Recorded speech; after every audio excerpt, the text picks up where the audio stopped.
I never told my dad I forgave him for leaving because when I finally tracked him down and saw him holding his new son with that same half-smile he used to give me, I realized I didn't want to interrupt his second chance with the wreckage of his first.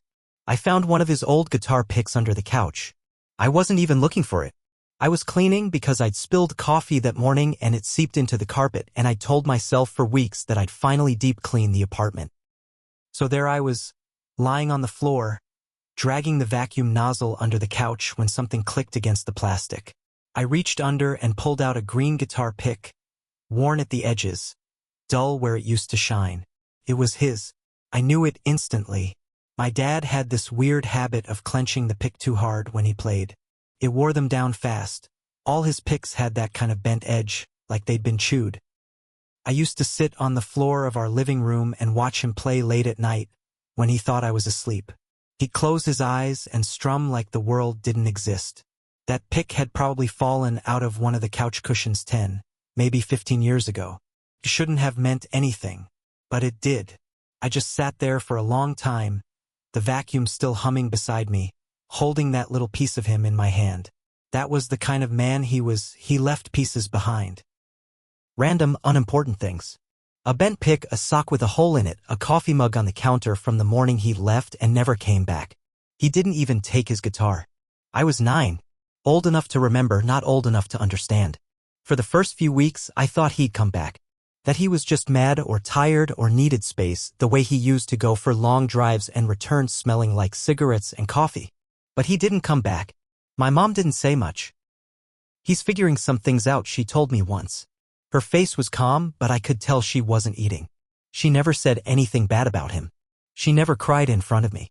That was her way, keep the damage quiet, even when it split her down the middle. So I filled in the blanks myself.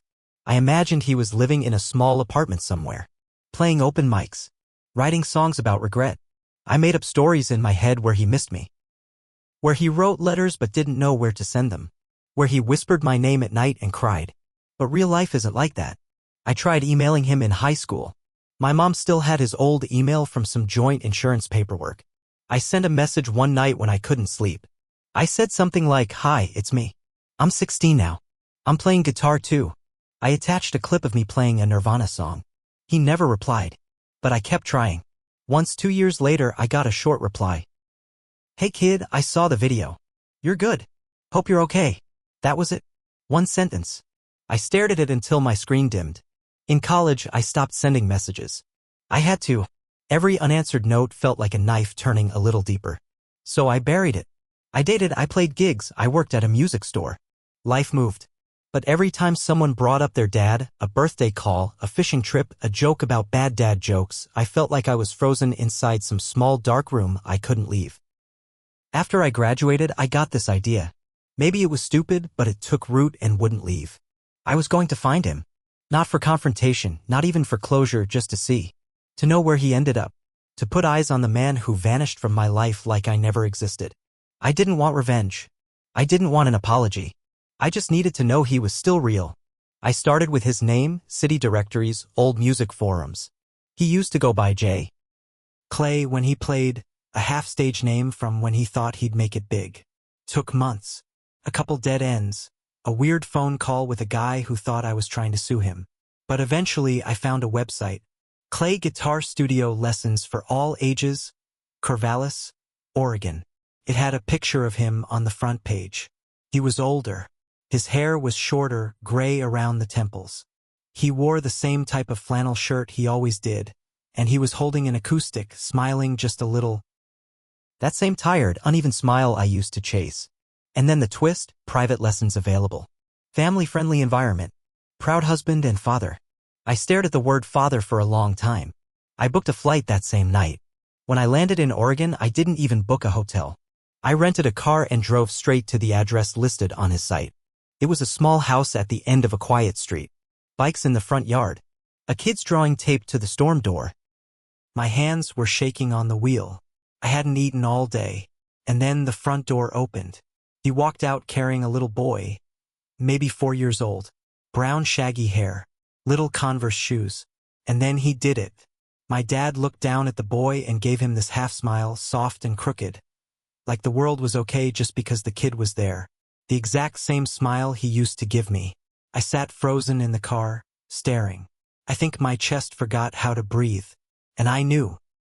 Right then, without question, I couldn't go in. I couldn't knock on that door and break open his new life just to fix what was broken in mine. That kid didn't ask for a brother with abandonment issues.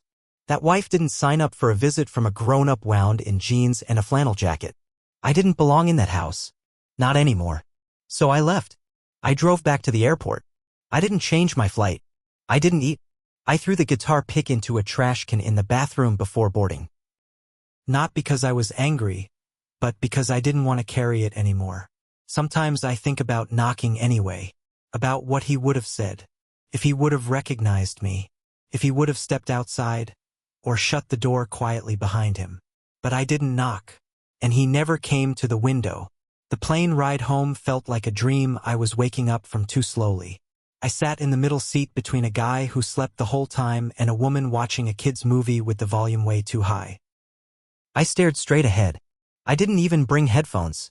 I just let the hum of the plane fill my ears and tried not to think. But of course, I thought about everything. What would I have said if I'd knocked? "Hi, I'm your firstborn. The one you forgot." Would I have yelled? Cried? Hugged him? I kept replaying it like a movie with no dialogue, just me on the doorstep, him looking confused, then realizing. I kept wondering if his wife knew. If he'd told her. If he'd ever said my name out loud in that house. The next morning, I opened my laptop and went back to his website. I thought maybe I imagined it, that it would be gone.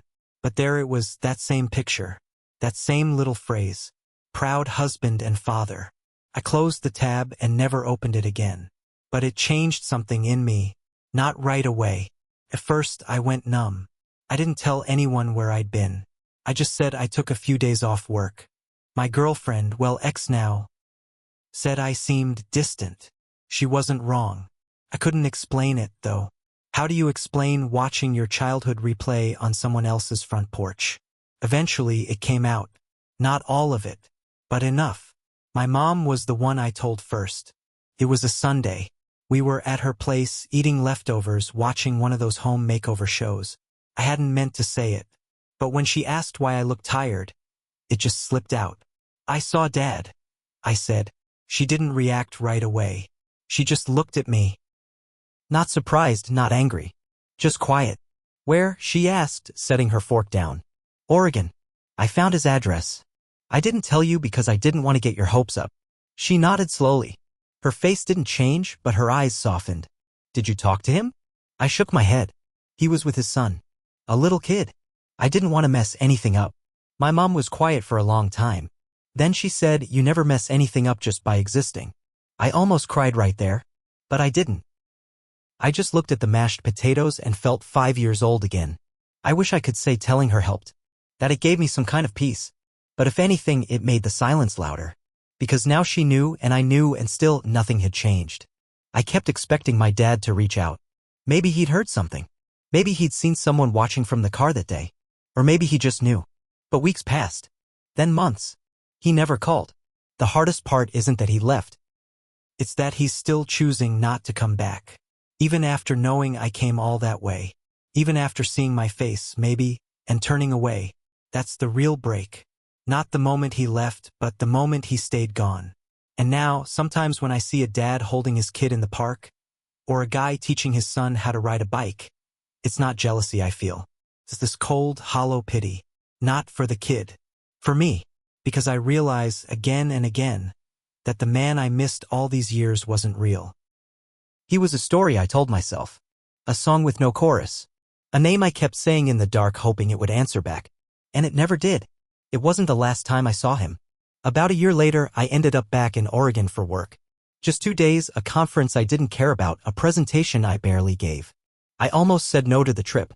But something in me knew I wouldn't. Not because I wanted to see him again, but because I wasn't done lying to myself. The night before my flight back, I drove past his house. I told myself it was just curiosity. Just one last look. I didn't even pull over, just coasted by slow enough to see the porch light was on, toys in the yard, a bike leaning against the garage. And there he was. In the window. He was sitting at the table. Across from the boy older now, maybe 5. They were playing some kind of board game. I couldn't tell which one. There were little pieces everywhere. The kid was laughing, and my dad. He was leaning in, focused. Smiling. That same smile. I drove around the block. I didn't want to, but I did. Slower this time. I stopped just out of view. And that's when it hit me. Not a new realization. Just something I'd been avoiding. I didn't want to be forgiven anymore. I wanted to be remembered. I wanted him to look up from that window, see me, and feel something. Guilt? Sadness? A flicker of memory? Anything. I wanted proof that I had existed in his life as more than a mistake he never talked about. But he never looked up. I sat there for 15 minutes. He never once looked up. That's when it started to sink in. This quiet, rotting truth I'd been too scared to name. Maybe I was the only one who remembered. Maybe the whole time I thought we were two people living in the same unfinished story. We weren't. Maybe he moved on a long time ago. Maybe I was just a chapter he closed without rereading. That night I got drunk in the hotel bar. First time in years. A guy next to me asked if I was in town for a wedding or a funeral. I said, both, kind of. He laughed like it was a joke. I didn't. A few weeks after I got home, I got a package in the mail. No return address.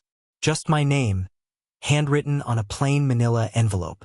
Inside was a photo, an old one.